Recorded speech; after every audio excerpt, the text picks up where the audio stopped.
அவர் எடப்பாடி வீட்டுக்கு சாப்பிட போயிருக்காங்களே, அண்ணாமலையோட போயிருக்காங்களே, நயினா நாகேந்திரனோட போயிருக்காரு, எல் முருகனோட போயிருக்காரு, பல விஷயங்கள் பேசினார்கள்.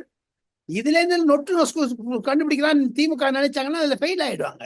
ஏங்க நேருவை பத்தியும் பொன்முடியை பத்தியும் வந்து அவங்க மேல ஆக்ஷன் எடுக்க ஒரு துணிவு வேண்டும் மு.க. ஸ்டாலினுக்கு. அதெல்லாம் விட்டுட்டு இவர் பேசல அவங்க பேசலன்னு சொல்லிட்டு திமுக நொட்டு நொசு சொல்றது சரியில்லை.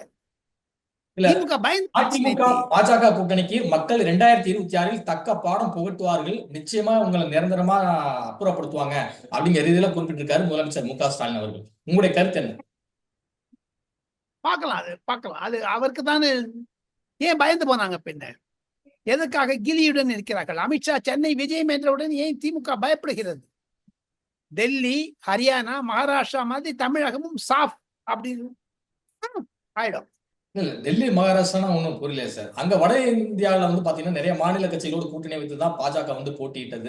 தமிழ்நாட்டோட மாவட்ட கட்சியில் என்ன பிசிகா ஏன் போகுது? பின்ன பிசிகா என்ன கட்சி? கம்யூனிஸ்ட் கட்சி ஏன் சாம்சங்ல பண்ணல?